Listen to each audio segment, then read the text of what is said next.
Bien, bonjour à vous. Merci d'être présent. J'ai le plaisir d'introduire la séance donc en tant que doyen de la faculté des sciences sociales, même si, comme me l'a fait remarquer Pierre Leroux, la faculté des sciences sociales ne finance pas le programme. Pas encore.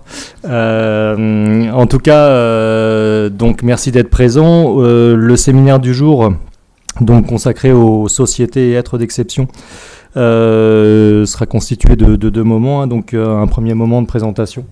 Donc vous avez ici le titre, donc par Marine Chotel et puis donc effectivement Arlo Griffiths. Sur les anachorètes, et donc ça me permet de préciser à Pierre Leroux que mon rêve n'a jamais été d'être Emmanuel Macron, et donc l'objectif de vie était plutôt de devenir de fait anachorète, donc j'espère en tirer un certain nombre de leçons.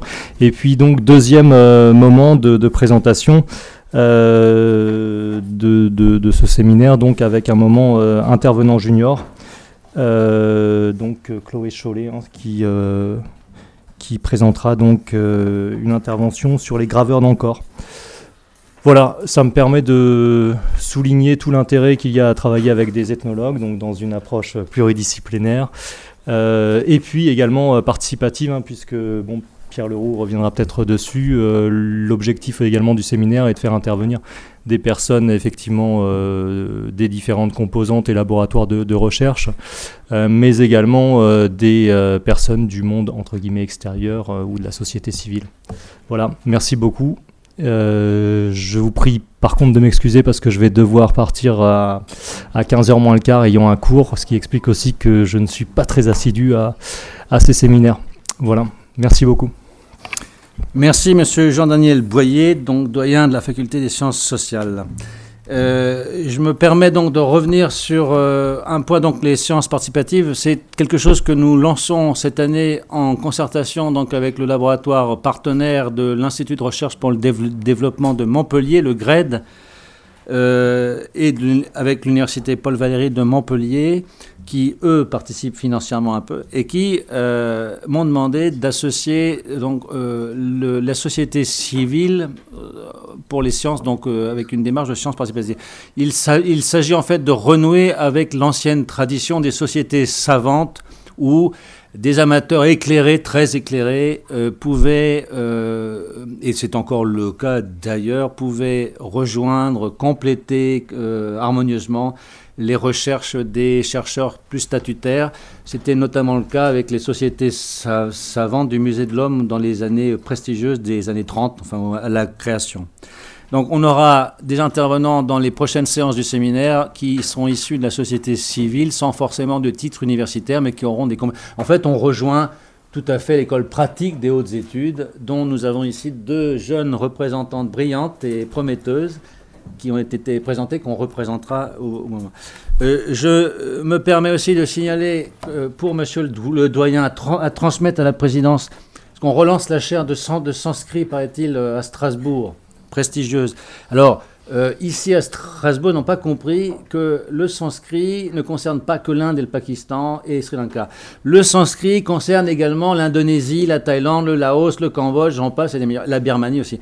Et M. Arlo Griffiths en est un bon exemple, puisqu'il est spécialiste, plus spécialement, on va dire, enfin, de tout le sanskrit, mais plus spécialement de l'Indonésie dite musulmane, alors qu'en réalité, elle n'est pas si musulmane que ça. Il faut aller chercher dans les tréfonds historiques, mais du moins, voilà. Et donc, on a un bon exemple ici d'interdisciplinarité et de profondeur historique. Enfin, le séminaire est dédié, parce que c'est une tradition. L'année dernière, il était dédié à deux jeunes gens qui sont morts dramatiquement, deux étudiants de l'université qui sont suicidés pour l'un et mort accidentelle pour l'autre, et on leur a dédié le séminaire.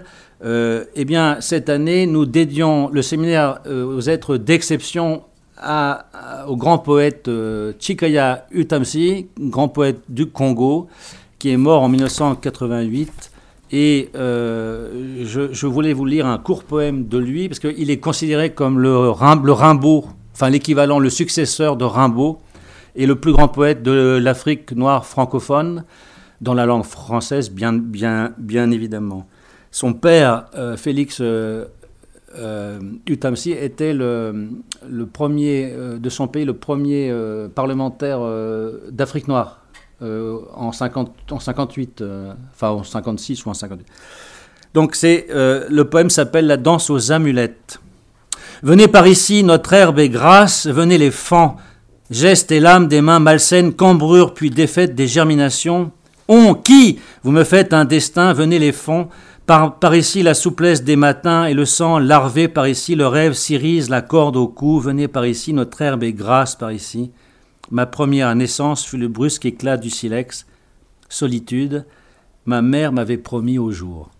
Voilà. Et je passe la parole à Arlo Griffiths et à Marine Châtel, en vous remerciant.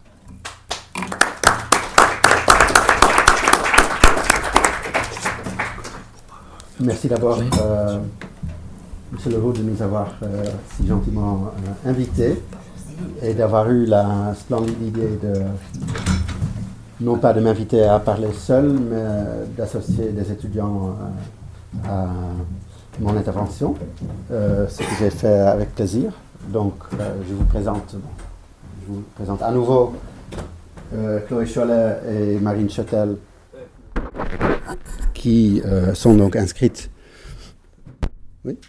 en master à l'École pratique des hautes études, qui est, en tout cas moi ça m'amuse, c'est sans doute l'école la moins pratique que connaît la France, mais c'est une école où on peut enseigner des disciplines très très rares, obscures peut-être, et où on trouve des étudiants voulant les apprendre. Et c'est un honneur aussi rare que la discipline, que de trouver des personnes motivées pour explorer ce dont on va parler. Un bref rappel des anachorètes, des ascètes, si vous voulez. On a tout genre de mots dont certains sont connus en Occident, comme les sadhus. Je crois que tout le monde aura entendu parler des sadhus. En Inde, donc des pratiques d'ascétisme qui existent de nos jours et qui ont une histoire très profonde. Donc je crois que tout le monde connaît ces images de gens mal coiffés qui se sont, comment on dit, enduits de cendres, qui sont nus souvent, ou des fakirs qui pratiquent de la mortification via en s'asseyant sur des lits je ne trouve pas le mot français, de clous, merci. Et ce qui est peut-être le plus pertinent ici, donc un monsieur qui a décidé de vivre seul dans un endroit montagneux. Je voulais vous parler brièvement de ce grand savant français. Je ne sais pas si en ethnologie on lit toujours du Dumont. Donc voilà, à gauche, le livre très célèbre, qui est d'ailleurs, je crois, d'abord paru en anglais et après en français, je ne suis pas sûr, qui tente d'expliquer le système des castes en Inde. Ça, c'est, disons, une histoire un peu séparée de celle qui nous concerne ici. Il avait, avant la publication de ce livre, publié un article en 1960, dont je connais qu'une version anglaise. Je ne sais pas si ce même texte a apparu en français. En tout cas, en anglais, c'était donc sous le titre « World Renunciation in Indian Religions ». Et donc, si je dis, donc en français, « renonciation », si je dis « ascétisme », si je parle d'anachorète, tout cela renvoie, en tout cas dans ma tête, à la même chose. Et selon donc Dumont, dans cet article, cette renonciation du monde en Inde aurait les particularités suivantes. Donc d'abord, d'être un état négatif, comme le suggère son nom, de déni de tout ce qui fait la société ce qu'elle est. S'agissant d'une structure vis-à-vis de la société courante, la renonciation en Inde n'est pas définie par ce qu'elle est, mais par son rejet des structures sociales. Et selon Dumont, ce sera ce point-là qui distingue la renonciation en Inde d'autres institutions ascétiques et religieuses ailleurs dans le monde. Très bien. Quelques années après, un assez grand chercheur spécialiste de sanskrit, originaire du Sri Lanka, mais formé aux États-Unis, donc peut-être plutôt à classer comme chercheur américain, a réagi à cette publication de Dumont dans un article qui s'appelle A Definition of World Renunciation, où il prend en fait comme point de départ un texte sanskrit qui en fait donne une définition de la renonciation, tandis que donc, la méthode de Dumont était disons, anthropologique, donc de partir de constats en Inde contemporaine, et sur la base de ces constats, de construire une théorie. Donc, selon la lecture par Patrick Olivelle de ce texte, on peut définir la renonciation. En sanskrit, on parle souvent de sannyasa en termes suivants. 1. Donc, la renonciation est essentiellement un état négatif qui forme une anti-structure vis-à-vis de la vie dans le monde. Ça ressemble pas mal à ce qu'avait déjà dit Dumont. Le vrai sens des éléments positifs dans la vie d'un renonçant ne se saisit que lorsque l'on identifie leur dimension négative et contestataire. Donc, en fait, tous les sens, toutes les choses que font ou que ne font pas les ascètes, si on imagine leur antipode, on arrive à une valeur de la société courante. Et troisièmement, la négation de la vie dans le monde est cruciale pour la finalité de la renonciation, à savoir la délivrance, on dit souvent moksha, parce que la renonciation est le seuil du moksha, tout comme la vie dans le monde n'est autre que souffrance. Donc, on voit ici des concepts très importants dans les religions indiennes, l'idée que la vie des hommes n'est autre que la souffrance, et qu'on veut la volonté d'y échapper, et donc le fait d'échapper à cette souffrance qu'on appelle la libération, la délivrance, moksha. Et donc ça, c'est en fait ça le point essentiel, je dirais, pour notre intervention aujourd'hui, que toutes les pratiques dont on va parler ont comme but, et j'oublie toujours, la délivrance, oui. Je voulais maintenant vous montrer très très rapidement que cette mode de vie des ascètes est connue en Inde, qu'on peut en écrire l'histoire sociale, si vous voulez, sur la base de plusieurs types d'archives, dont la littérature sanskrite. Et je vous donne une citation parmi des milliers d'autres que j'aurais pu donner, simplement par le fait que, disons, cette citation figure dans un article que j'ai publié il y a quelques années. Donc, c'est un texte qui s'appelle Pashupata Vrata, ça veut dire observance ou régime des Pashupatas, et les Pashupatas sont les dévots de Pashupati, c'est un autre nom de Shiva. Donc, c'est l'observance des dévots de Shiva.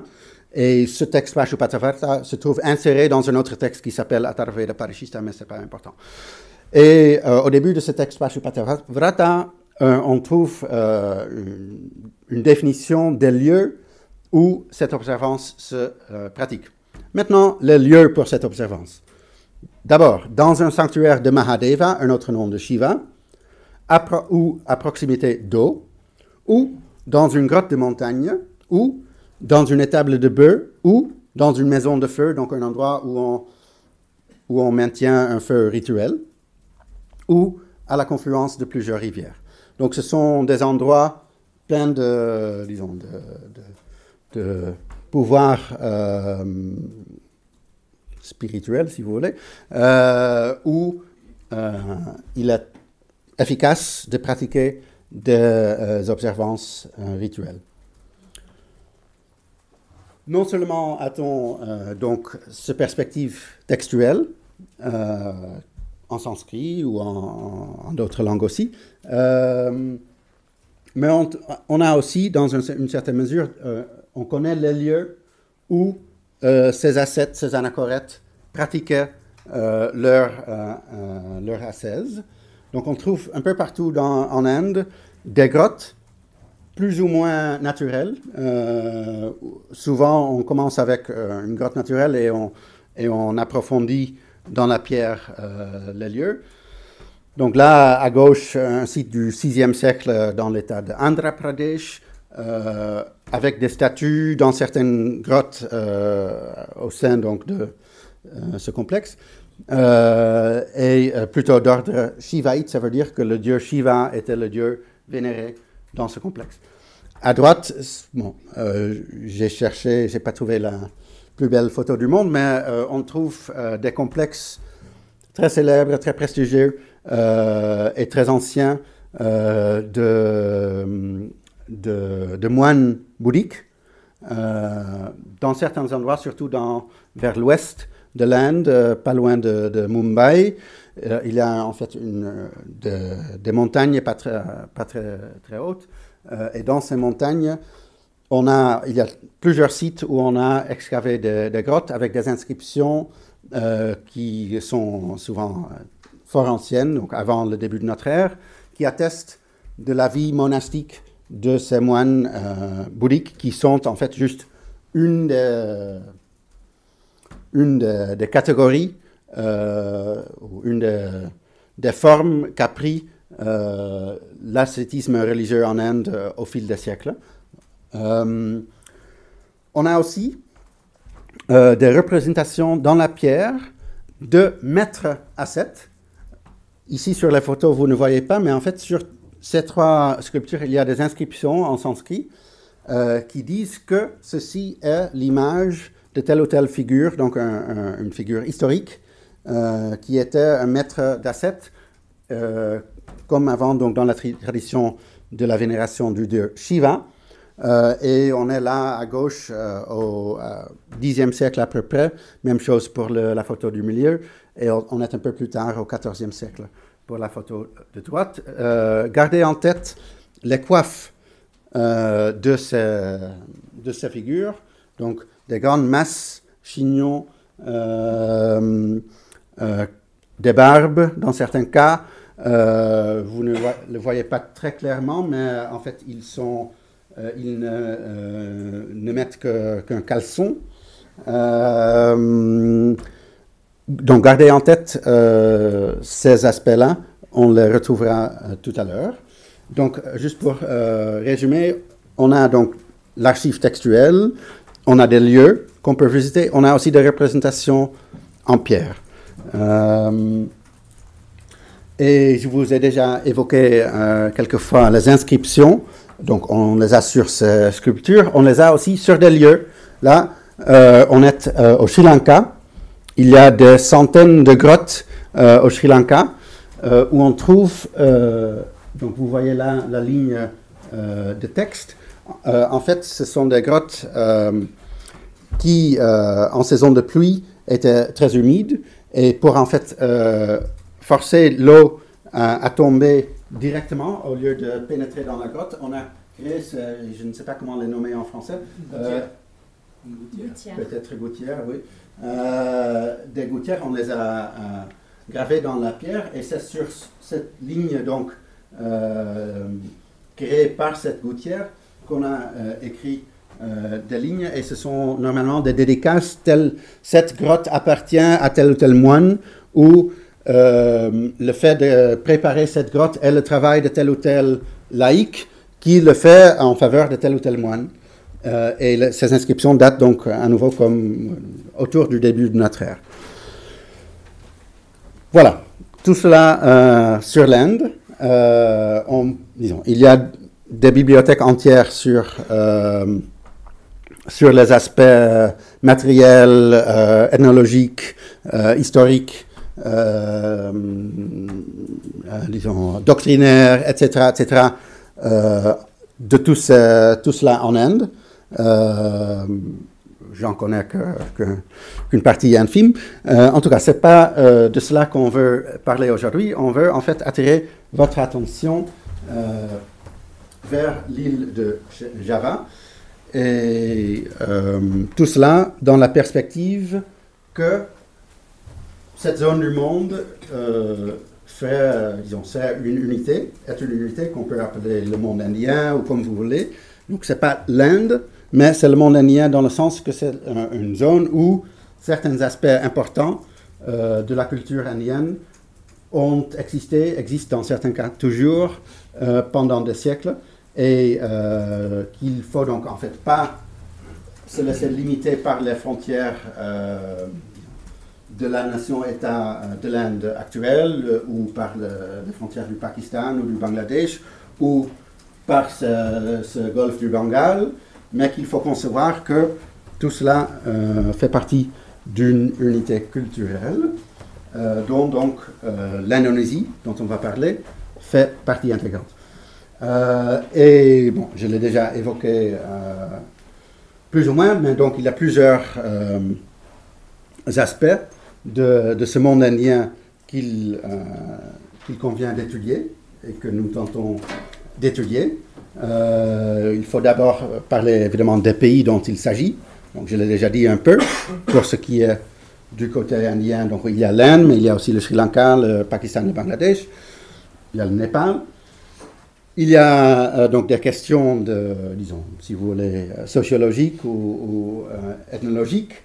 Il y a les questions de culture matérielle, il y a les langues. J'ai déjà évoqué le nom du sanskrit, il y a d'autres langues dont on parlera. Il y a les alphabets qui ont été utilisés pour noter ces langues. Il y a la littérature, il y a les religions. Voilà. Donc, c'est peut-être, disons, chose totalement connue pour tout le monde, mais je le répète néanmoins que la zone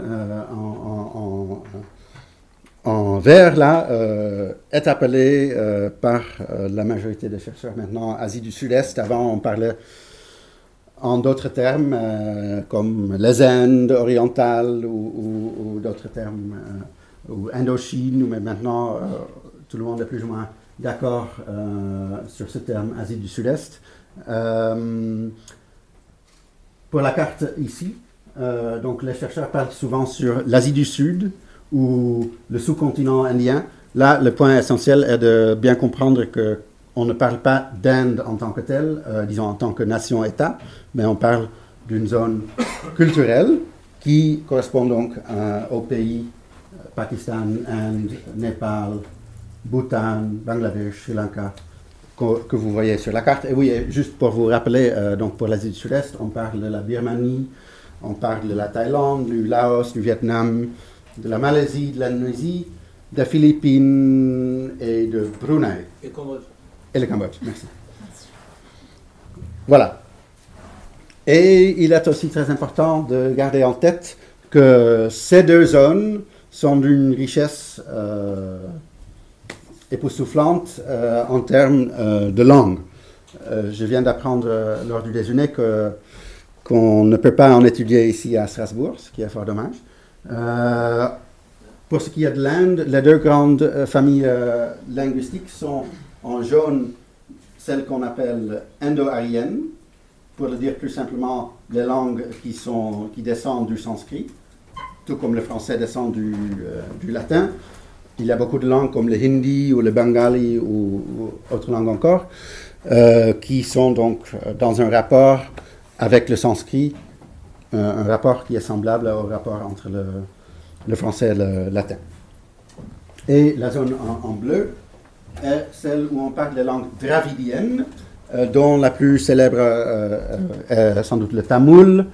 On a beaucoup de tamoul en France, des Français de Pondichéry qui parlent tamoul. Il y a aussi le tamoul immigré depuis le Sri Lanka. Mais il y a d'autres grandes langues avec chacune de douzaines, voire disons plus d'une centaine de millions de locuteurs. Donc tout cela pour l'Inde. Et pour l'Asie du Sud-Est, vous voyez,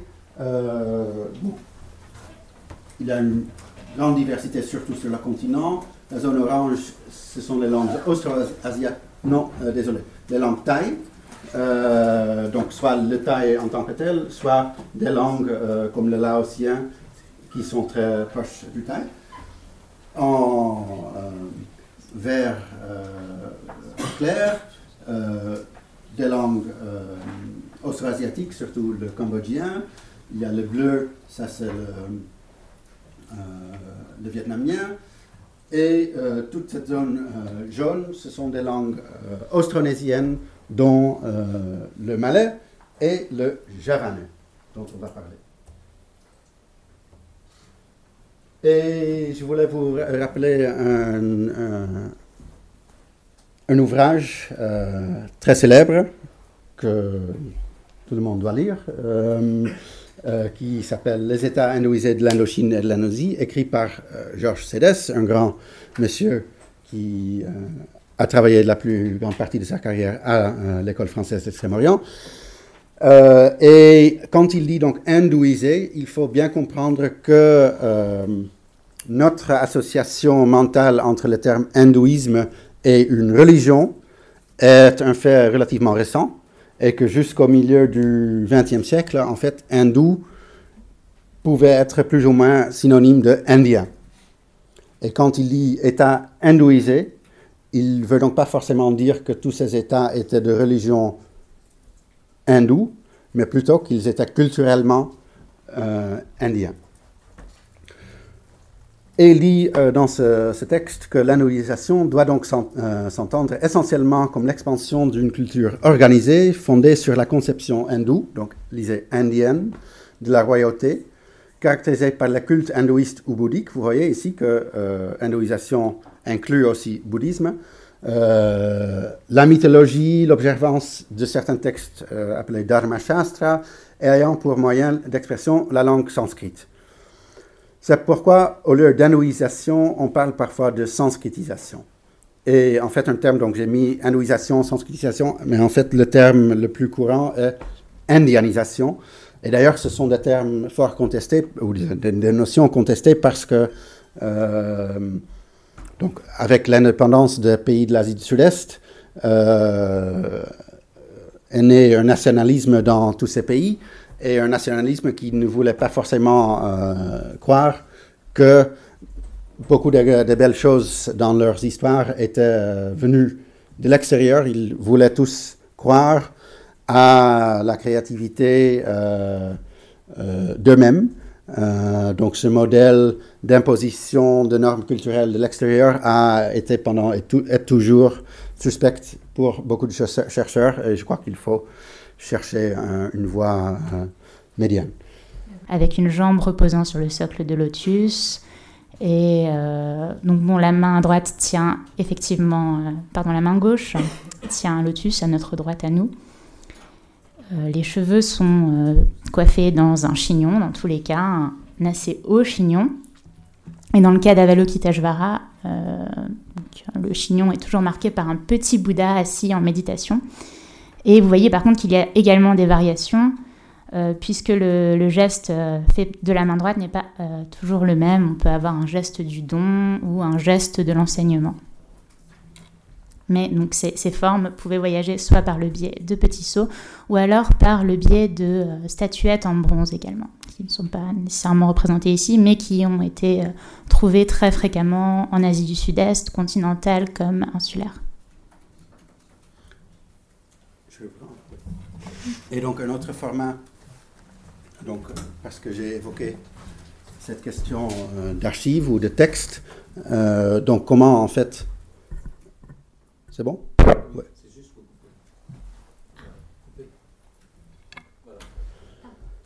Comment ces textes nous parviennent physiquement? C'est donc et en Inde et en Asie du Sud-Est sur ce type de support qu'on appelle en français ol. C'est en fait un mot tamoul qui est passé en français.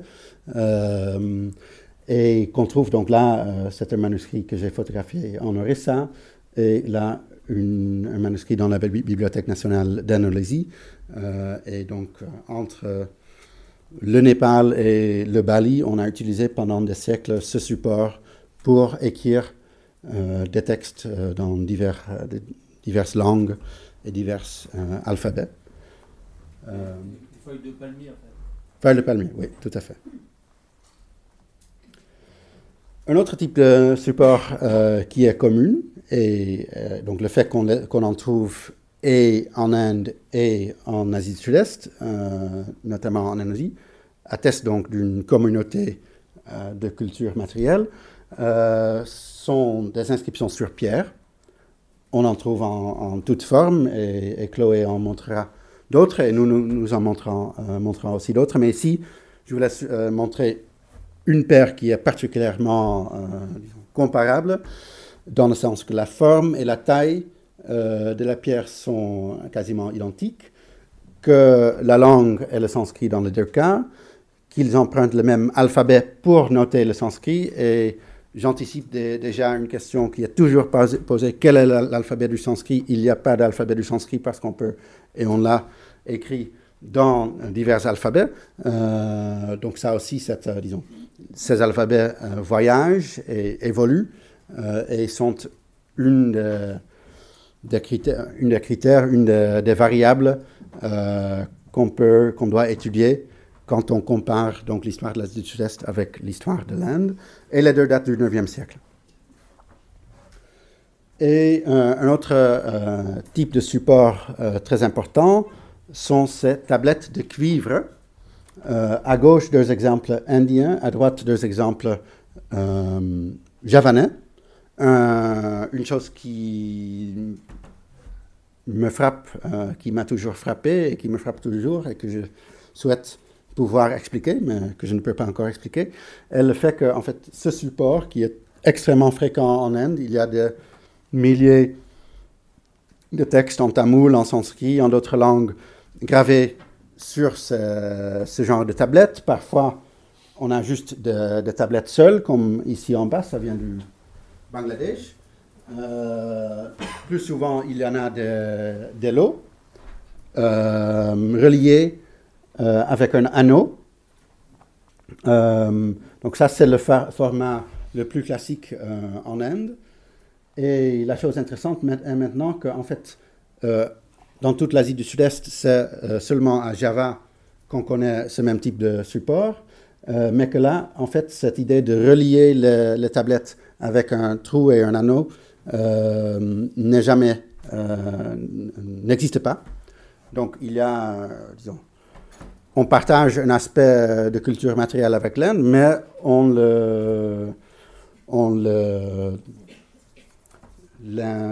comment on dit ça? On l'adapte selon les préférences locales. Excellent. Et parlons donc maintenant, on vous a montré les archives qu'on a en Inde pour étudier l'histoire de ces traditions ascétiques.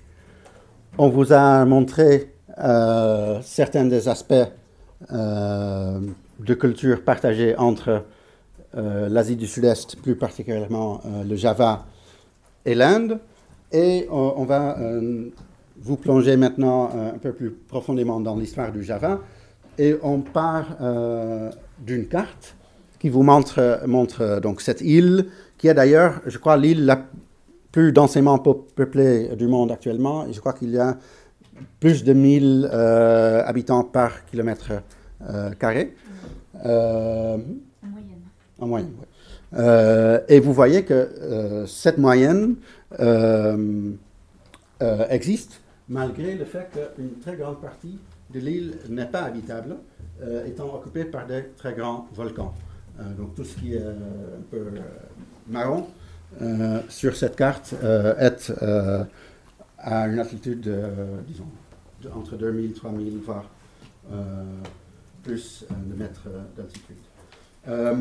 Et ce qui est maintenant important, disons, pour la grande ligne de l'histoire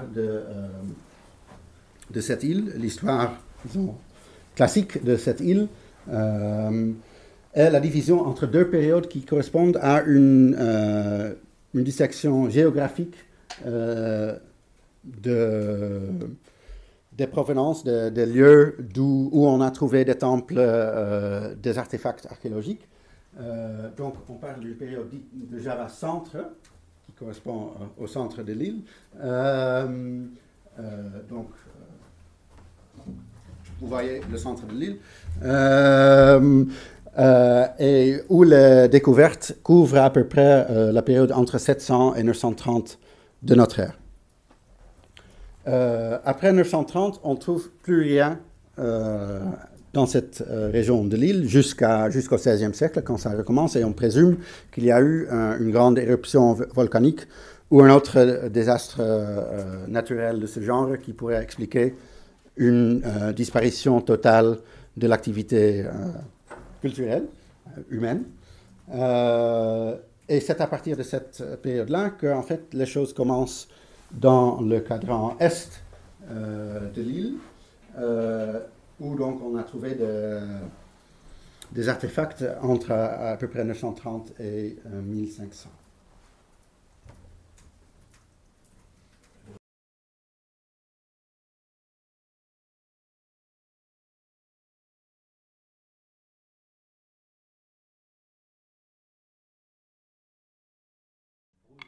Pardon. Donc il s'agit là dans les prochaines diapositives tout simplement de vous présenter les monuments les plus importants à connaître qui sont aussi caractéristiques du style et des intérêts des différentes périodes entre lesquelles on a divisé l'histoire de Java. Donc, bien sûr, c'est une division qui est assez commode, mais on se rend bien compte en fouillant un peu qu'il y a certains sites à l'est de l'île de Java qui datent pourtant de la période, la première période plus ancienne, et inversement, on a des sites qui datent entre 930 et 1500 qui se trouvent dans la région de Java Centre. Donc, voilà, petite précision. Peut-être le monument le plus connu de Java est le Borobudur, qui est aussi le plus grand temple bouddhique au monde, composé de 8 terrasses, donc 5 terrasses carrées et 3 terrasses circulaires superposées, et se terminant par un stupa. Donc, en fait, le Borobudur en lui-même est un stupa. Qu'est-ce qu'un stupa ? C'est le monument de culte des bouddhistes qui symbolise à l'origine la présence du Bouddha et en particulier commémore son accession à l'éveil et donc son moksha. Donc la forme originelle du stupa pourrait venir, selon certains chercheurs, de la forme toute simple d'un tertre funéraire, qui a bien sûr évolué avec le temps, qui a connu de nombreuses adaptations locales dans les différentes régions du sous-continent indien et de l'Asie du Sud-Est. Ici, le Borobudur a pour particularité d'avoir un programme iconographique très très dense, avec sur chacune des terrasses des bas-reliefs juxtaposés les uns aux autres qui narrent dans la pierre les différents épisodes de la vie du Bouddha, donc qui mettent en pierre un récit qui est connu par ailleurs par des textes qui ont voyagé, donc potentiellement sur des manuscrits sur Hall qui étaient ramenés en Indonésie par des moines pèlerins. Il y a aussi de nombreux récits de voyage qui attestent du séjour en Indonésie de moines pèlerins, en particulier des Chinois, donc qui vont en Inde, qu'ils considèrent comme le centre du monde, pour récupérer des textes et de doctrine, et aussi des textes de Vinaya, donc ils vont leur donner les codes pour créer des communautés monastiques en Chine. Et donc tout ça, ces moines transitent par l'Indonésie, qui est en fait un carrefour entre l'Inde et la Chine. Donc ce qui place en fait, ce qui replace bien l'Indonésie dans ce cœur, en fait, dans ce noyau du monde indien globalement. Et ce qui explique la présence de textes comme la vie du Bouddha ou le Lalita Vistara, par exemple, en Indonésie. Et donc vraiment, chaque scène va être détaillée. Donc ici, il y a un exemple qui vous montre la scène qui précède l'éveil du Bouddha. Donc avant d'atteindre l'éveil, donc cette réalisation de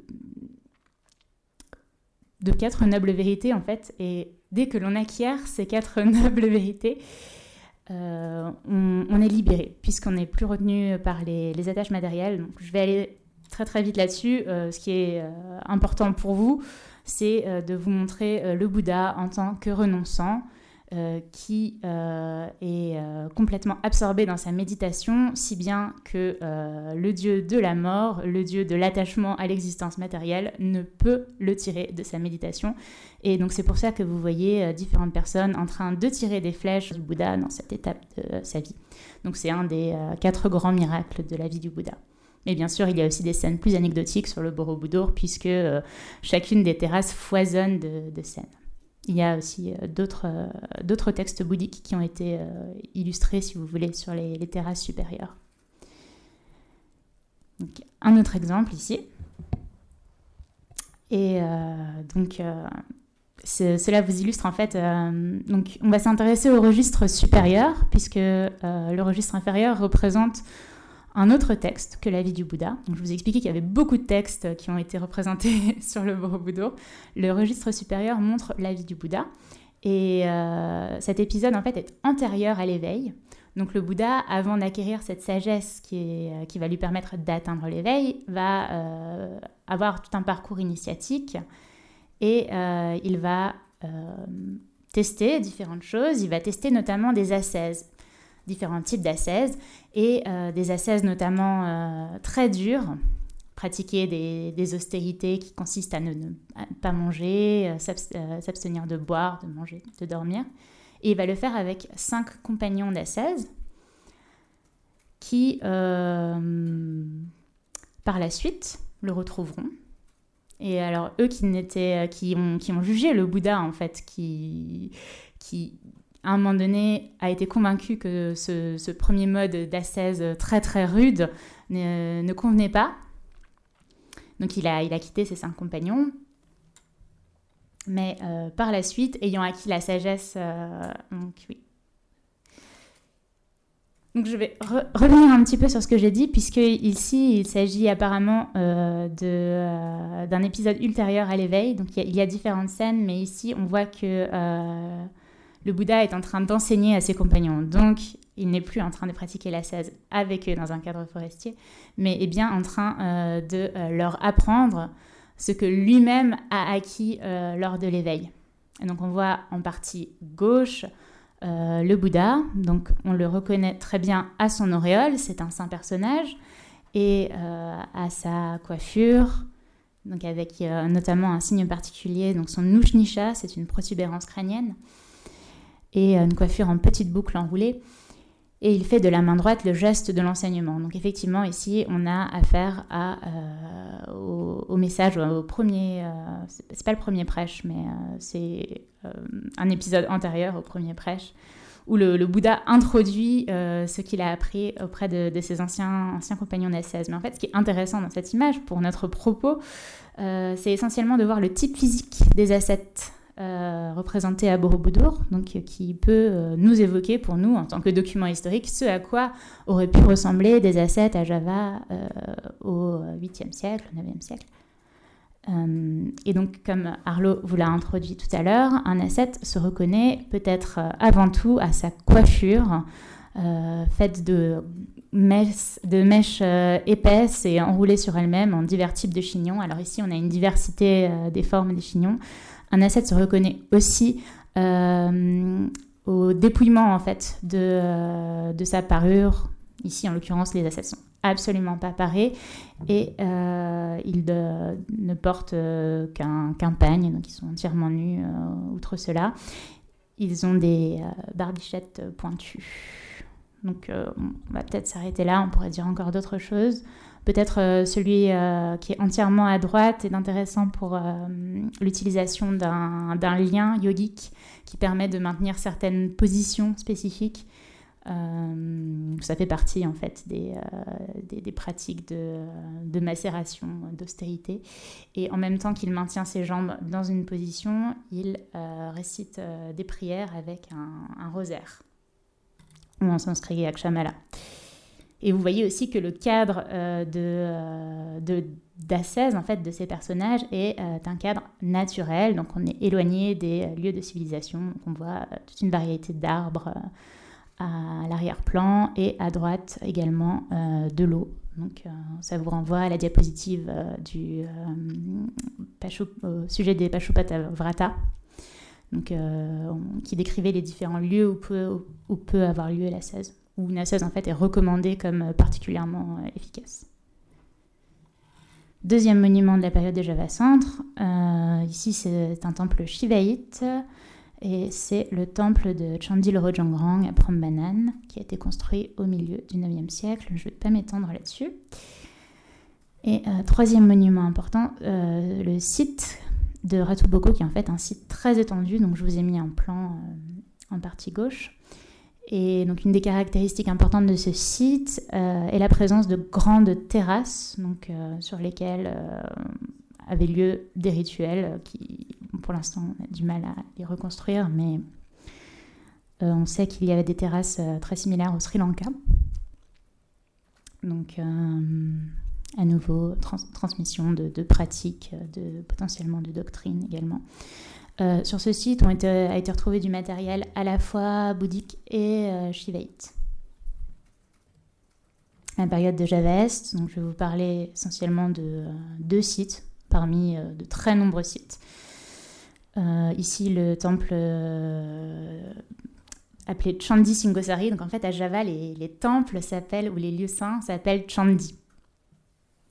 Donc c'était un pléonasme de dire temple de Chandi Singosari. Il s'agit de Chandi Singosari, qui est le temple d'État du dernier roi d'une dynastie qu'on appelle la dynastie de Singosari au courant du XIIIe siècle. Également un temple shivaïte qui est intéressant pour son iconographie, puisqu'on y voit représenter on donne une importance particulière aux ascètes. Et je vous ai mis 2 exemples en partie inférieure. Donc celui qui est à gauche est en fait le plus important, puisqu'il fait partie des 4 images de culte auxiliaires qui étaient placées dans les 3 images de culte auxiliaires qui sont placées dans les niches qui entourent la cella, donc la pièce, le lieu du culte principal, où on place l'image principale qui est une manifestation, qui sert d'endroit pour que le Dieu puisse se manifester dans le monde. Donc, dans le monde indien, en fait, on considère qu'une image peut être animée et c'est un lieu, à nouveau auspicieux, consacré, où le Dieu peut venir se manifester sur terre. Donc, c'est un des sens du temple dans le monde indien globalement. Et ce Dieu est accompagné de figures qui lui sont liées, si vous voulez, c'est à la fois sa famille ou des aspects émanant de ce Dieu. Et ici, donc, comme c'est un temple shivaïte, on a la figure d'Agastya qui est, si vous voulez, une émanation, une incarnation du Dieu Shiva en tant qu'enseignant, donc, qui a transmis la doctrine shivaïte en Inde du Sud notamment. Donc il est représenté toujours avec son attribut peut-être qu'on a vu le plus souvent, le mala, donc le rosaire tenu dans la main droite qui est ramené sur la poitrine. Sa main gauche est malheureusement brisée, mais elle devait être associée à un vase à eau, donc l'eau est toujours importante dans le contexte ascétique, puisqu'un ascète doit rester pur, donc il boit l'eau qui est contenue dans son vase à eau uniquement. Et à nouveau dépouillement et port d'une coiffure assez ample. Ici, il s'agit d'un turban presque globulaire. Il a également, ça se voit pas très bien sur l'image, mais une barbe sculptée en relief très fin qui lui descend sur la poitrine. À droite, on a une autre figure d'ascète, donc un autre personnage qui appartient en fait à un groupe de 7 grands rishis, donc 7 grands sages. Rishi, cela veut dire sage. Et donc sur le site de Singosari, on a retrouvé 2 figures de cet ensemble de 7. On peut imaginer qu'il y avait les 5 autres statues qui n'ont pas encore été retrouvées ou alors qui ont été déplacées antérieurement à l'étude plus proprement scientifique du site. Autre monument de la période de Java Est, le second monument qu'on peut juger le plus important, c'est Candi Panataran, où on trouve également ce temple composé de terrasses superposées, où on retrouve un programme de bas-reliefs. Où ici, c'est un temple shivaïte, et les bas-reliefs illustrent, si vous voulez, donc le texte du Ramayana. Peut-être que vous connaissez le Ramayana, c'est une des deux grandes épopées du monde indien, plus connues. Et au-dessus, le Krishnayana, donc l'histoire de Krishna, qui est un avatar de Vishnu. Bon, c'est pas surprenant, parce que dans les temples shivaïtes, on peut très bien avoir des représentations de Vishnu, c'est tout à fait possible. Ou tout simplement pour montrer qu'il y a également des continuités entre la période de Java Centre et de Java Est.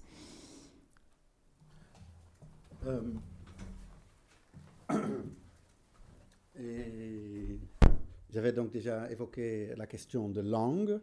On a plusieurs fois mentionné le nom de la langue sanskrite, donc la langue classique de l'Inde, qui a été utilisée aussi pendant au moins un millénaire en Asie du Sud-Est. Mais cela ne veut pas dire que les gens du lieu n'avaient pas leur propre langue. Et on imagine que, disons, voilà une carte linguistique de l'île de Java actuelle. Vous voyez qu'à peu près les 2/3 de l'île parlent le javanais. La partie occidentale parle le sundanais. Donc c'est comme le français et l'espagnol, ou disons, ce sont des langues liées, mais qu'on ne peut comprendre pas sans les apprendre. Et qu'il y a encore une petite île qui s'appelle le Madura, dont en fait la langue est parlée aussi dans cette partie à l'extrême est de Java. Mais donc les 2/3 de l'île de Java parlent le javanais, et c'est cette langue, le javanais, dans une forme ancienne, qu'on appelle le vieux javanais, qu'on trouve dans de nombreux documents. Et voilà un de ces documents, donc un texte qui s'appelle Arjuna Vivaha, le mariage de Arjuna. Arjuna, c'est un des 5 frères Pandava, ce sont les protagonistes de l'épopée du Mahabharata. C'est une adaptation donc, locale en vieux javanais d'un thème connu de la littérature sanskrite par un poète qui s'appelait Pukanva et dont on a de bonnes raisons de penser qu'il était actif à l'XIe siècle. Donc c'est un texte composé à l'XIe siècle, une poésie, dont on a plusieurs manuscrits. Et voilà, c'est en fait le plus ancien manuscrit qu'on a de l'Indonésie, dans un contexte tropique comme celui de l'Indonésie. C'est très très rare que des objets comme des feuilles de palmier subsistent plus qu'1 ou 2 siècles. Et ce n'est que grâce aux conditions climatiques spécifiques dans certains lieux à haute altitude que ce genre de manuscrit a pu être conservé. Et donc on a un manuscrit daté de 1334 de l'Arjuna Vivaha dont le texte avait été écrit à l'XIe siècle. Donc c'est un manuscrit qui n'est que 200 ans postérieur à la composition du texte. Et donc c'est comme ça que le texte se transmet en Inde et en Indonésie et en Europe d'ailleurs, que, disons, un auteur compose un texte et après on copie et recopie pendant des siècles, et ce sont donc les descendants de cette copie originale qui nous parviennent et qu'on peut utiliser pour reconstruire le texte de l'auteur. En tout cas, non, pas encore. Dans ce texte, on trouve un vers où le poète introduit une métaphore sur les anachorètes. Et il dit que la colline adoptait la mode de vie d'un anachorète, c'est-à-dire que la colline mettait comme hash mark, comme marque de cendre. Vous vous souvenez de la première photo, comme marque de cendre la brume, oui, et comme pagne, si vous voulez, pagne en fait écorce d'arbre. Cette colline mettait une grande arbre du type kukap. Donc le poète compare la colline avec un anachorète. Oui. Oui, ça c'est en fait le point important, qu'en fait les habitants, dans l'esprit de cet auteur, les habitants des lieux élevés sont des ascètes.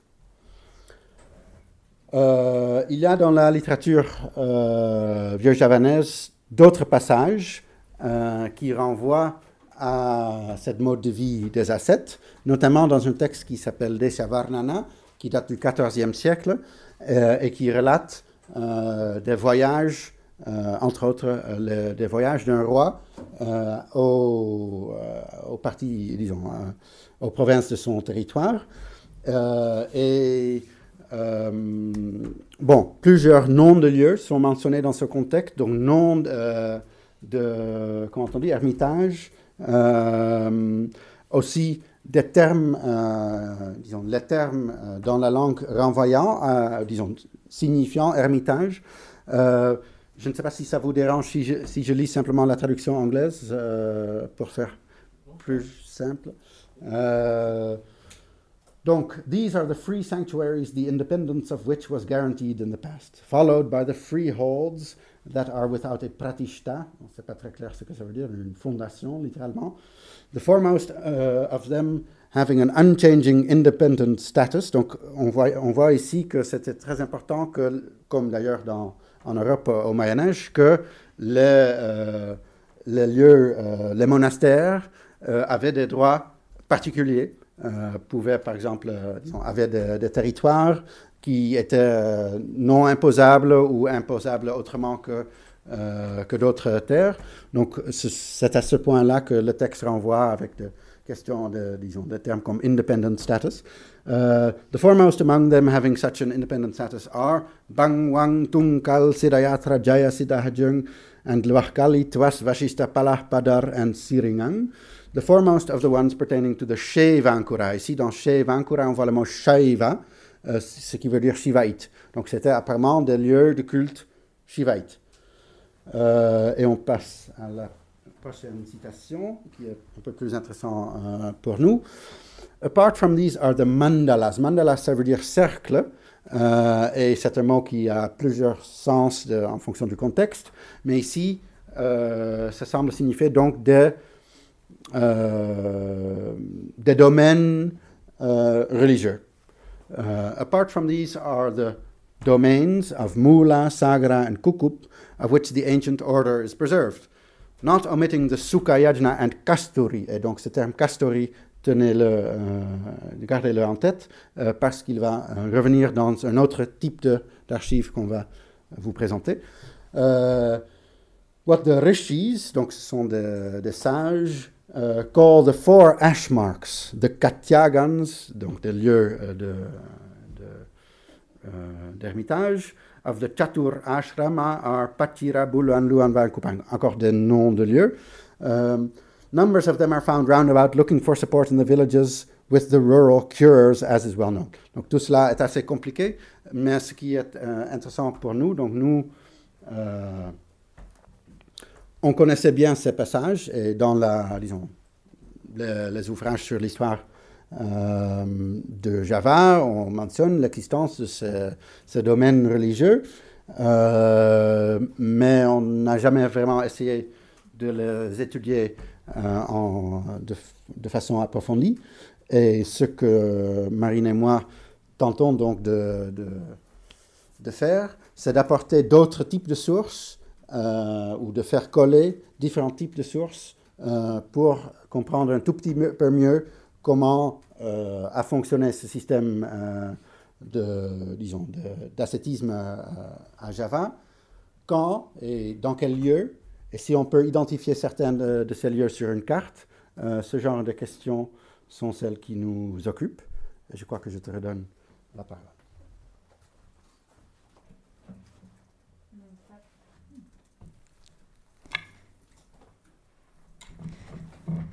Donc, une des sources que l'on peut consulter, ici pour répondre peut-être plutôt à la question comment se manifestait la vie et éventuellement le culte dans ces ermitages. On a des statues représentant des sages, donc des ascètes, du même type que ceux que je vous ai présentés précédemment dans la statuaire du Chandi Singosari, si vous vous rappelez. On retrouve ce gros turban globulaire qui descend jusque en dessous des épaules. Et bien sûr cet attribut du rosaire qui évoque un personnage qui prie, puisque c'est un instrument de prière. Le fait que le personnage soit assis sur un siège peut évoquer éventuellement son statut élevé. Ici, en l'occurrence, le siège du personnage n'est pas forcément très, très clair. Si un personnage est assis, par exemple, sur un siège de lotus, on a l'indication que le personnage est révéré en tant que divinité ou personnage divinisé. Ce qui a éventuellement pu être le cas pour certains de ces sages. Ici, je ne me risquerai pas forcément à dire cela, d'autant plus que sur ces pièces que je vous présente plutôt pour l'iconographie, elles sont conservées dans un musée et la provenance est inconnue. Donc on peut imaginer que éventuellement de telles pièces sculptées en ronde bosse, donc je ne sais pas si vous avez fait l'histoire de l'art, mais donc une ronde bosse, c'est une sculpture en 3 dimensions autour de laquelle on peut tourner et donc souvent les images de culte étaient sculptées de cette manière-là, par opposition à des images qui appartiennent au programme extérieur et qui sont considérées comme annexes et qui du coup sont incluses dans les murs des temples.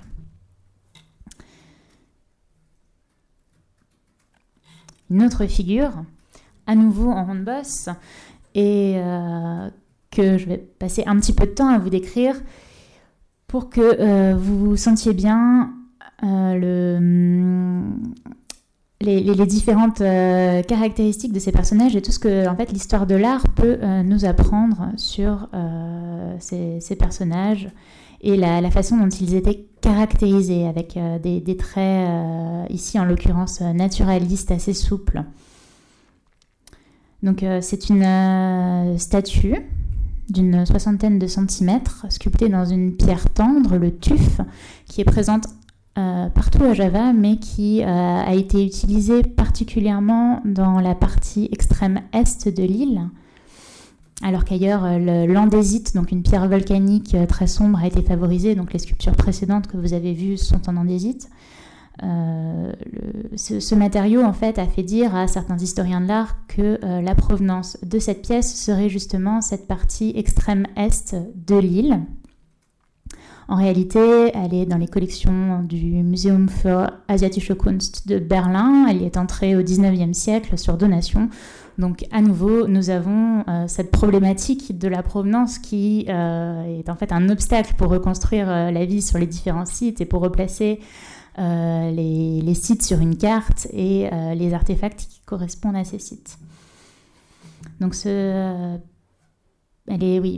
pour ce qui est de la datation, le dernier article en date au sujet de cette statue la place au-delà de la période du dernier royaume indo-bouddhique de Java, ce qui n'est pas nécessairement... Enfin, il faudrait plus d'arguments pour prouver et étayer cette position, d'autant plus que la souplesse, le naturel qui émane de cette sculpture permet d'imaginer une connexion avec la pratique de représentation de sculpture en terre cuite, qui est un matériau plus souple à travailler.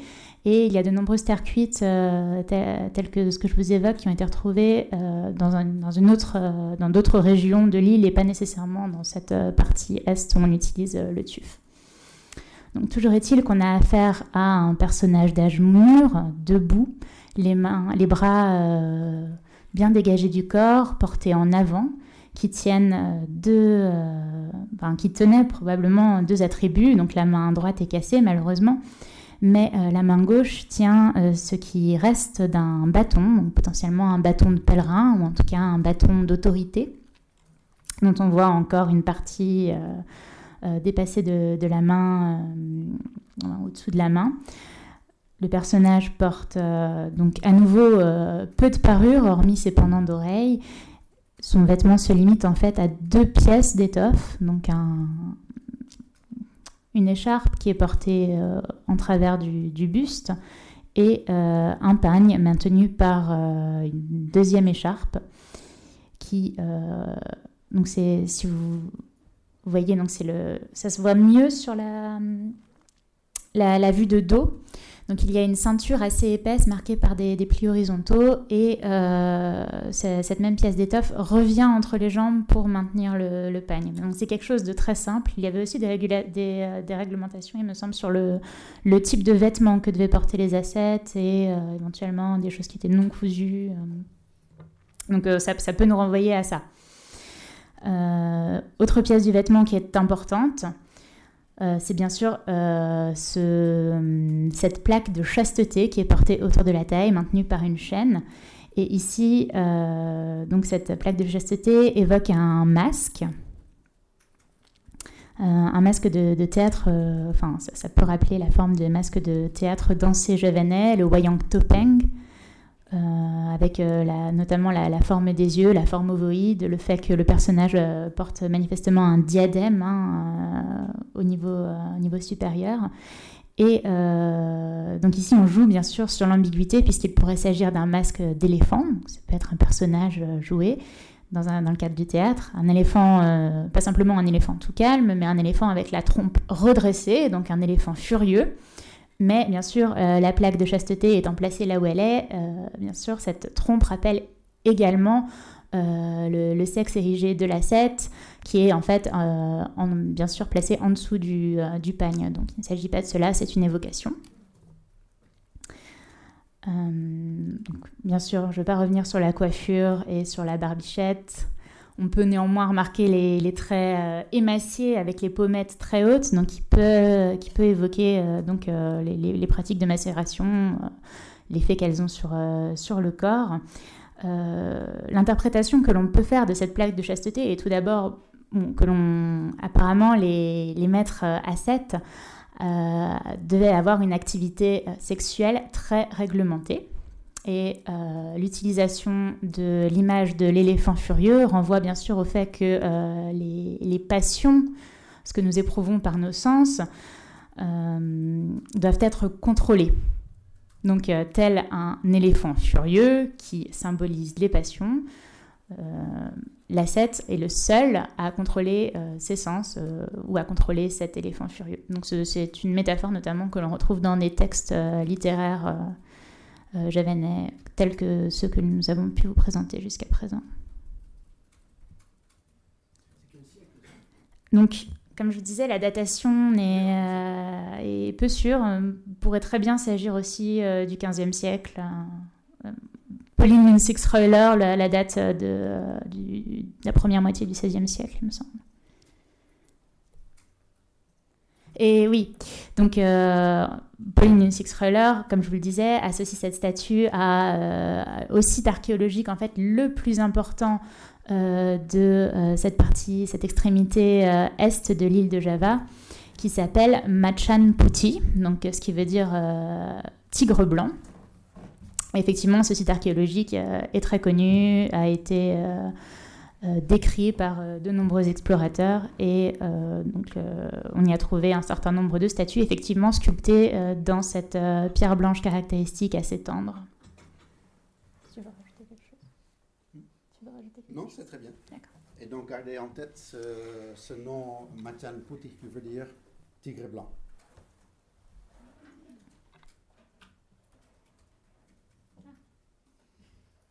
Continue.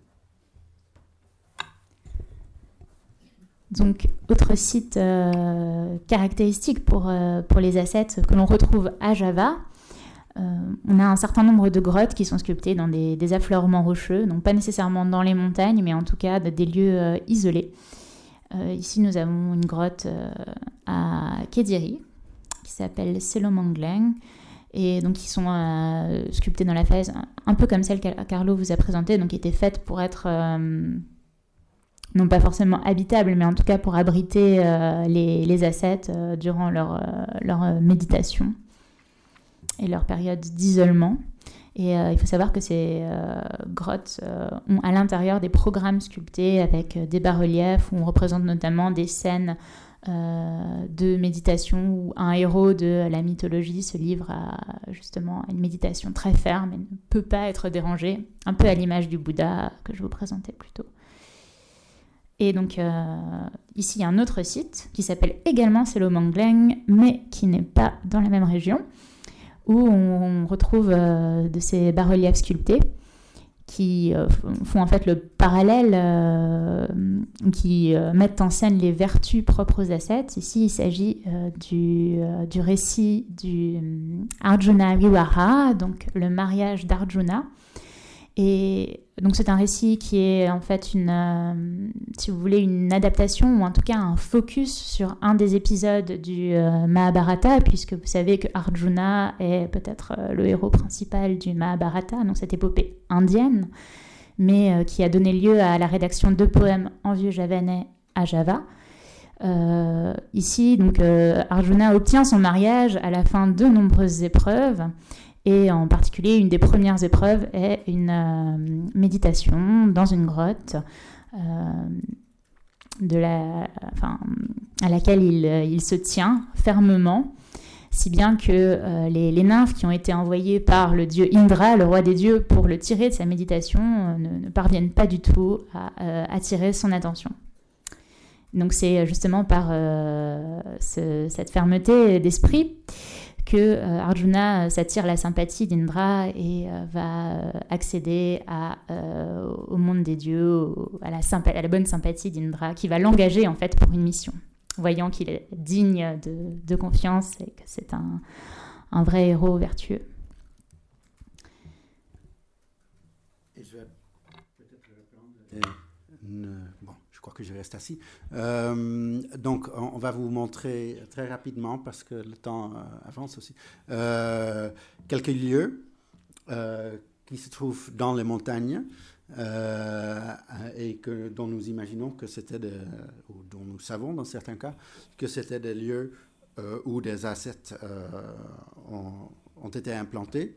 Et donc ces ascètes nous ont, dans certains cas, laissé des traces inscrites dans la pierre.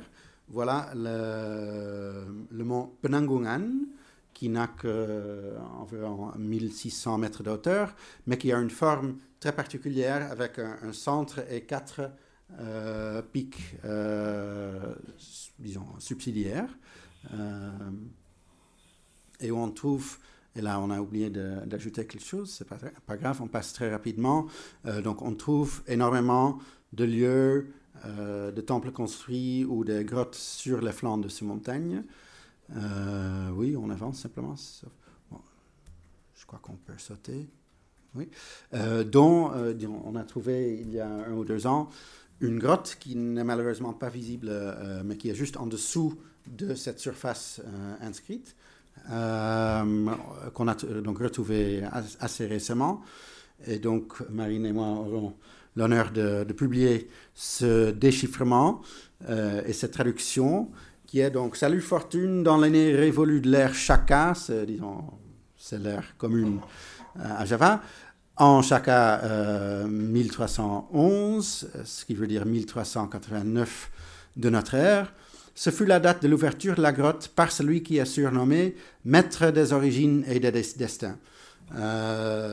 Donc c'est un exemple assez typique, disons en Inde et ailleurs en Asie, on trouve des inscriptions comme ça avec une date et le nom de quelqu'un qui a aménagé une grotte. On avance très rapidement vers ce massif du Gunung Semeru et le Bromo, un peu plus vers l'est. Donc tout à l'heure, on était Oui. Donc on était là sur le point rouge, là, donc de la ville de Surabaya tout droit vers le sud. Maintenant, on sort de cette carte un peu vers le sud-est. Et dans un endroit que nous n'avons pas encore eu le plaisir de pouvoir visiter, on a trouvé à partir des années 50 au moins 2 douzaines de pierres d'à peu près cette taille-ci, inscrites de courts textes en vieux javanais, certaines de ces pierres datées, toujours dans l'an 1381 de l'ère Shaka, ce qui revient à 1450 de notre ère. Disons, certaines de ces pierres montrent des caractéristiques communes, comme ce symbole de sourcil ou de Dieu assez, effrayant. Et cette cartouche au sein de laquelle sont inscrites des lignes de texte. Donc, on a 2 douzaines à peu près de ce genre de pierres. On vous montre quelques traductions. Donc, les textes sont assez variables. Donc, la première dit simplement en Shaka 1381.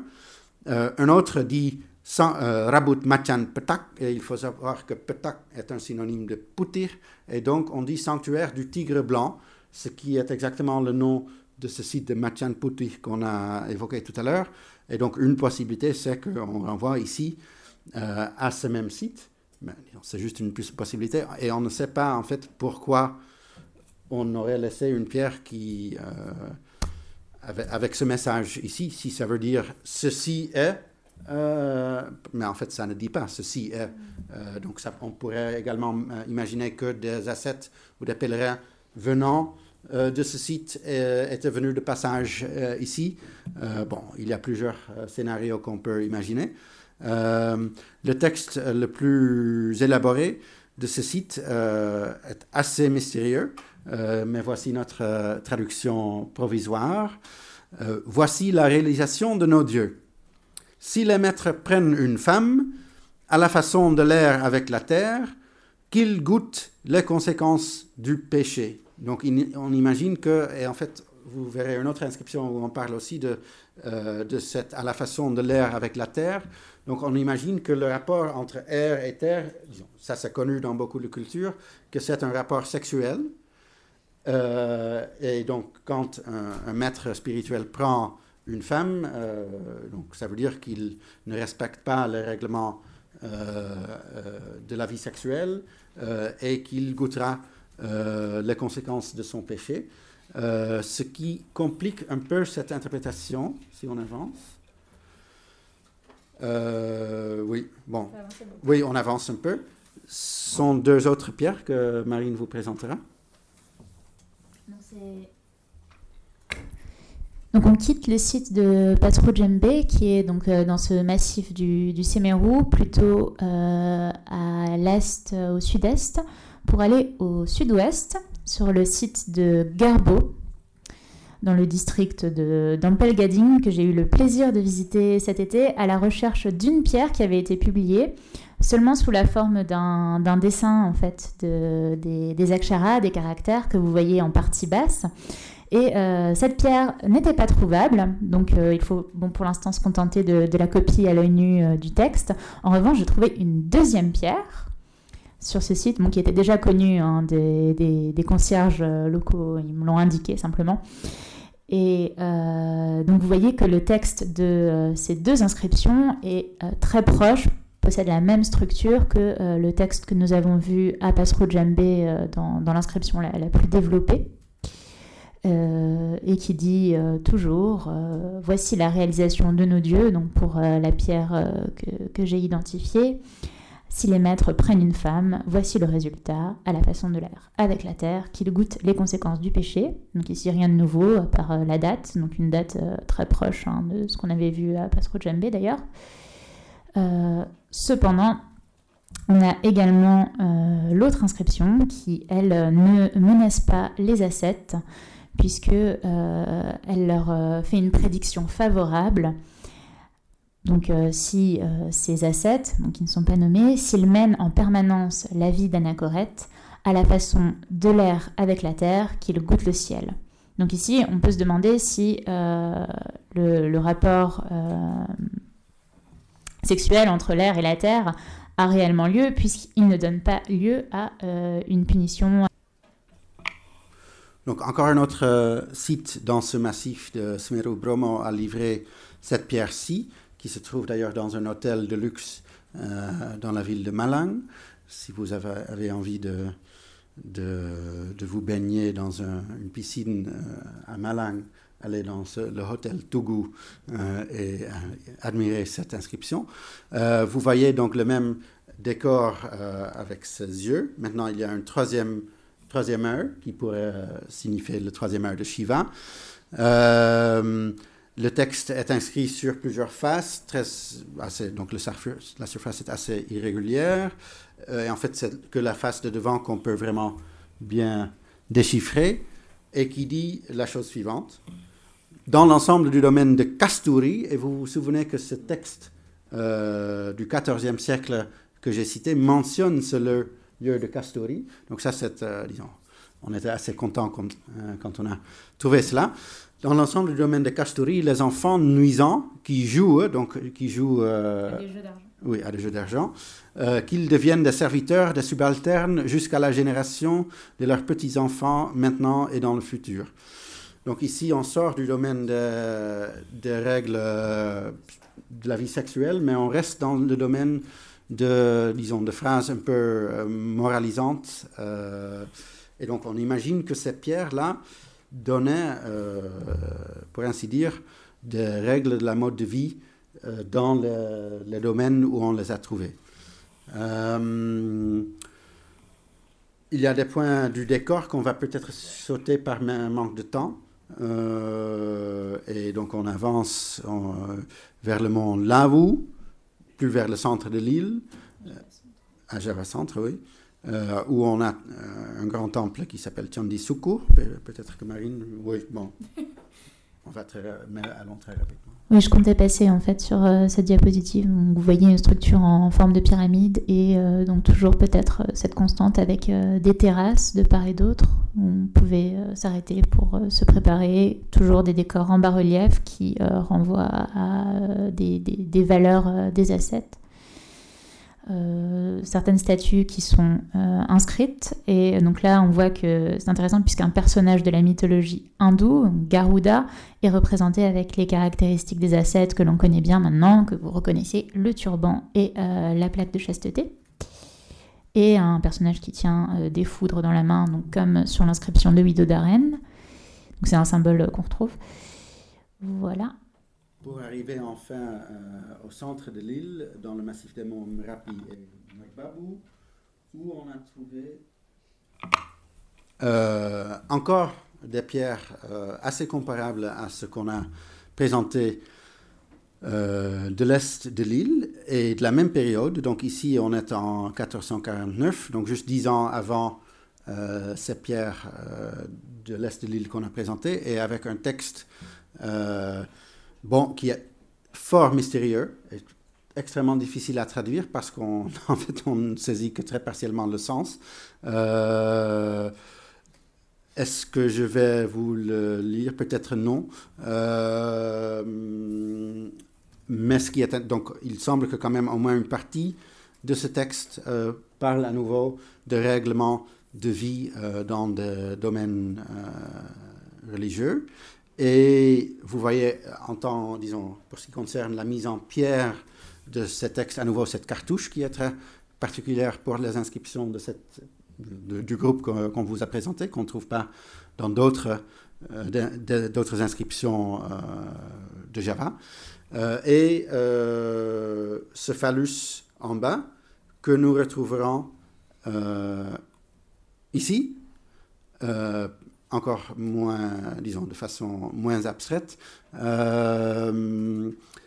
sur un autre site dans le même, massif de Merapi et Merbabu, à nouveau une date exactement dans la même période, et simplement une datation une fois en chiffres et une fois en chronogramme. C'est une pratique culturelle qui mérite en soi une présentation d'au moins 2 heures. Donc, je vous épargne cela. Mais sachez que sans ascète, la terre devient célèbre. C'est en fait une phrase qui veut dire en même temps 1, 3, 7, 0. Parce que les mots ont une valeur numérique.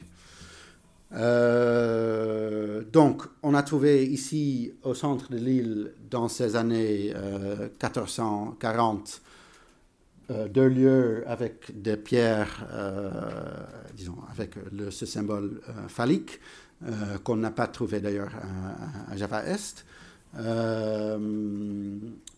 Et voilà donc le lieu qu'on vous a présenté, qui, disons, ouvre davantage de questions qu'il ne... Bon, ça c'est une phrase trop compliquée pour moi en français.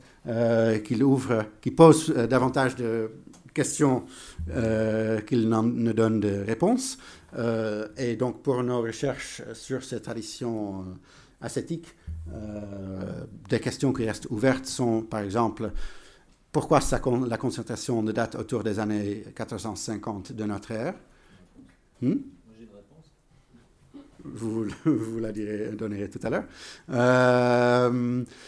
Quel est le rapport des inscriptions semblant formuler des règles de conduite avec de la coquille, avec la littérature prescriptive transmise à Bali? Donc, on n'a pas du tout évoqué cela, mais sur l'île de Bali, on a des centaines de mille de manuscrits sur ces feuilles de palmier, une grande littérature largement en vieux javanais, dont on présume qu'une très grande partie aurait été écrite à Java, puis importé vers le Bali quand le Java est islamisé. Donc il y a une vaste littérature là-bas, dont des textes qui prétendent donner les règles de vie pour les ascètes. Et donc on commence tout justement à aborder ces textes-là. Les registres, le texte semble pour le moment assez différent. Et donc on va voir si on peut quand même faire des liens entre ce corpus et le corpus qu'on vous a présenté. Quel est le sens de la représentation du foudre, des yeux et du phallus? Donc, certains de ces symboles sont assez évidents, mais on manque en fait quand même, disons, on manque du matériel local pour comparer avec ce qu'on vous a présenté. Et qui étaient les ascètes ayant laissé cette archive épigraphique? Donc, on ne mentionne aucun nom, donc ça reste totalement anonyme. Et quels étaient leurs rapports avec les sociétés des plaines? Voilà. Et évidemment, ce ne sont que 4 questions parmi des douzaines qu'on doit poser, et dont certains, ou dont la majorité restera toujours sans réponse. Voilà.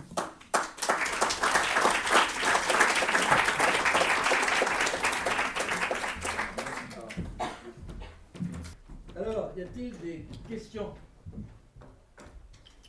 Monsieur, présentez-vous s'il vous plaît. Bonjour, Brian Nemec, étudiant en 3e année d'ethnologie. Alors moi j'ai une toute petite question, c'était sur la statue représentant la vieille personne avec la ceinture de chasteté. Mais c'est une petite question, c'est comment on arrive à déduire que c'est une ceinture de chasteté? C'est tout, enfin je me posais la question, j'ai pas les... Alors en fait, ça ne fait pas partie du PowerPoint, mais on a des objets archéologiques qui sont similaires à ces représentations, et donc on voit bien que ce sont des plaques. Donc des plaques souvent en métal qui sont maintenues par des chaînes, donc on a l'objet matériel, on voit la taille que ça a. Et par ailleurs, sur certains bas-reliefs un peu graphiques, on voit des personnages donc, qui ne respectent pas leur vœu de chasteté, qui ont cette ceinture à leur taille, mais qui ont placé à l'arrière la partie avant, de façon à pouvoir se livrer à une activité sexuelle. Donc là, on voit bien que, voilà, à quoi ça sert, ou à quoi ça ne sert pas dans ce cas-là. Merci beaucoup. Ça marche. Pour les deux, d'abord, je vous remercie de la densité, de l'extraordinaire, primeur des informations que vous nous apportez, puisqu'il y a énormément de données qui arrivent à peine. Donc ça, c'est formidable. Et alors moi, ça me parle énormément parce que j'ai eu pour maître Jean Boulbé, enfin parmi mes maîtres, qui a été un ethnologue, travaillé longtemps en Thaïlande, et avant ça au Cambodge, et avant ça au Vietnam, et qui a beaucoup travaillé à la fin de sa carrière à l'EFEO sur les ermitages, mais en Thaïlande particulièrement. Il a découvert des ermitages de ce type, exactement les mêmes, mais en Thaïlande et de plus contemporains, puisqu'il a connu les ermites, comme à Ban Toi, je vous en reparlerai. Et j'ai publié en posthume ses travaux sur ça. Et ça vous intéressera, je pense. Et en l'occurrence, alors donc pour la date 1450, vous posez la question. Alors moi, c'est très naïf, mais l'arrivée de l'islam à Java, c'est à peu près à cette époque-là. Et les ermitages ont servi ailleurs en Asie du Sud-Est, c'est attesté, aussi de forteresses, un peu comme le nom de la Rose pour les espèces de monastères qui étaient protégés des brigands, des Vandales, des Huns, des autres ostrogoths barbares qui déferlaient, et ça a servi de forteresse naturelle ou bien simplement de lieu de documentation préservée un peu à l'écart. Voilà. Et Bulbe a découvert le site en 1968 de Kebalspian au Cambodge, dans le Phnom Kulen, qui était un ermitage à l'origine en fait, grâce à un ermite qui lui a, comme il avait sauvé la vie d'une jeune fille khmer, c'est compliqué, mais il l'a publié dans le numéro volume 2 de Cambodge, Assemi, vous savez, 82. Enfin, je redonnerai les références. Et il explique que donc il a sauvé la vie d'une khmer, et le vieux monsieur, le vieil ermite, un bonze en fait, a vu qu'il avait un cœur bon, et lui a dit, toi tu as un cœur bon, tu dois aimer les images anciennes, va là-bas, il lui dit où, tu trouveras. Et les images anciennes, c'était le site qu'il a trouvé en le cherchant, en prospectant, et c'était un ermitage. Et il y avait des lingas partout.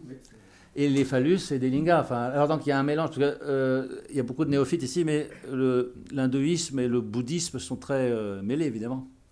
Et dans l'hindouisme, dans le shivaïsme, etc., le phallus, c'est une image divine, enfin une représentation du Dieu créateur.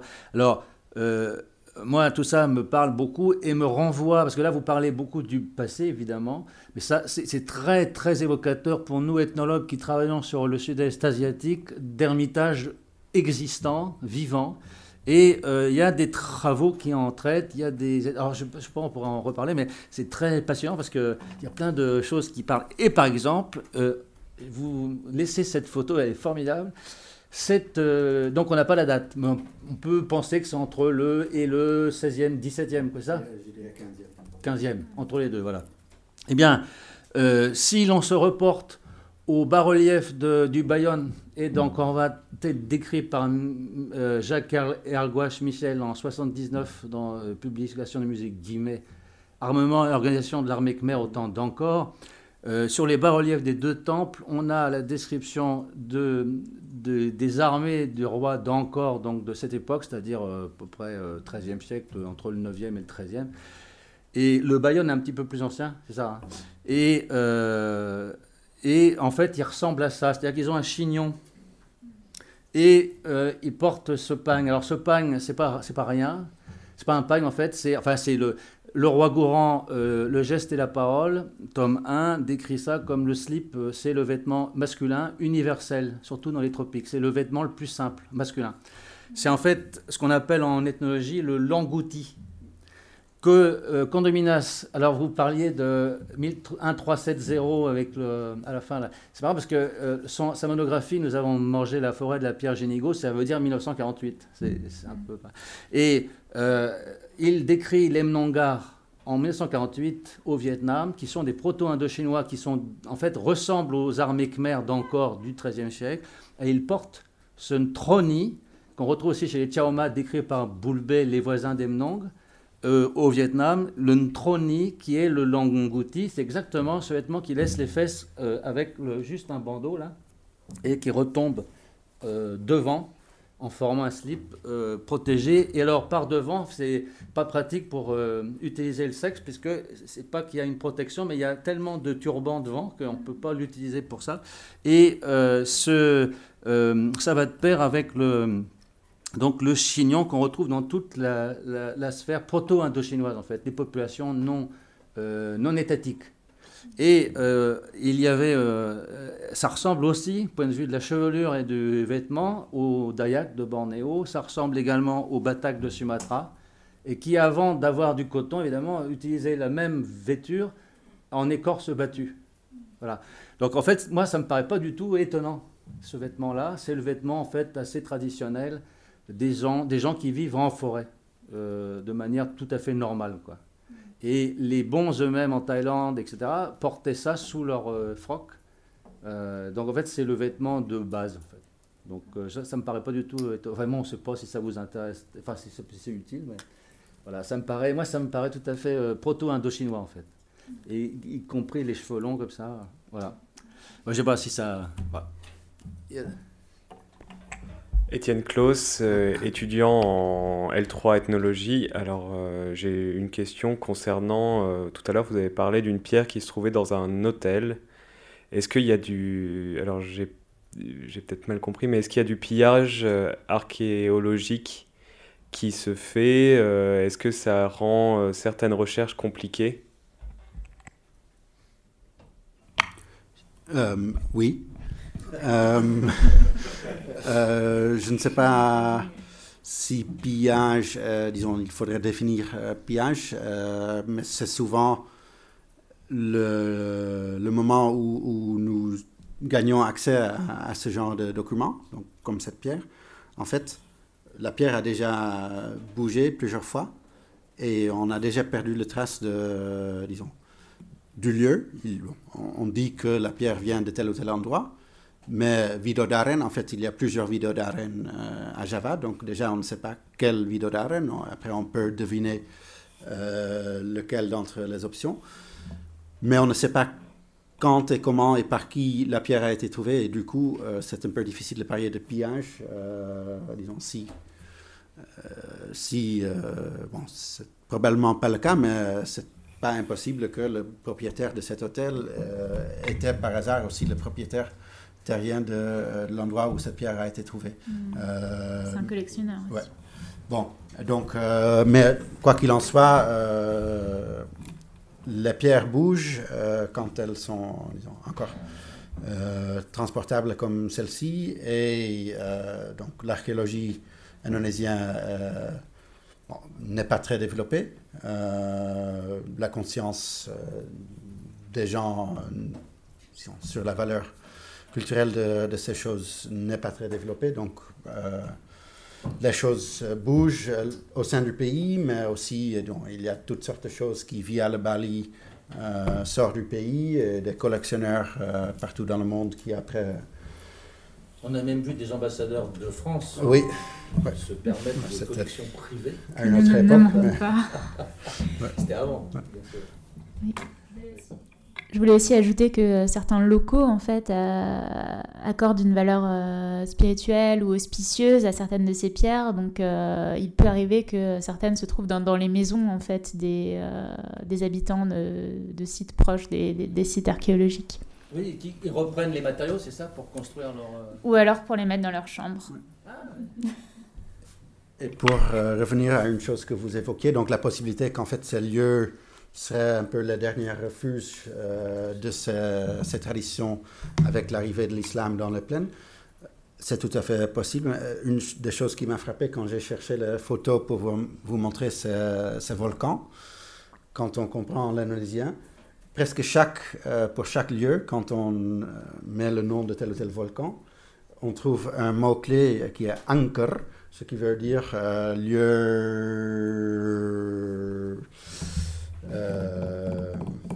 comment dire ça en français En anglais. En anglais? Oui, même en anglais. Disons, avec un pouvoir magique où habitent des fantômes. Donc, tous ces volcans sont considérés comme des lieux... Des hauts lieux. Oui, mais disons, des lieux potentiellement dangereux. Hantés. Hantés, oui, c'est ça le mot. Ouais. Les lieux hantés. Ah, c'est pas mal. Voilà, donc si c'était la même chose au XVe siècle, peut-être effectivement ils avaient raison de prendre refuge là-bas parce que les gens dans les plaines n'avaient pas, disons, auraient peur de monter. Est-ce que nous aurons, cher Arlo Griffiths, le plaisir de vous retrouver une autre fois pour suivre le fil de vos aventures avec Marine, parce que c'est en cours, là, c'est des recherches toutes récentes. Avec grand plaisir. Merci de cette venue et nous allons faire une pause si vous n'avez rien à ajouter. On va reprendre ensuite avec la conférence de Mademoiselle Cholet, qui complète, qui est aussi élève de Arlo Griffiths. Mais qui, si je ne me trompe pas, risque aussi de prendre 1 heure.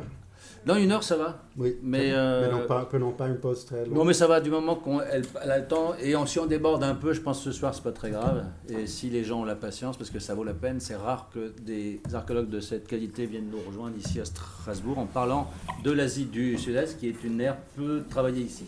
Merci, à tout à l'heure, 5 minutes de pause.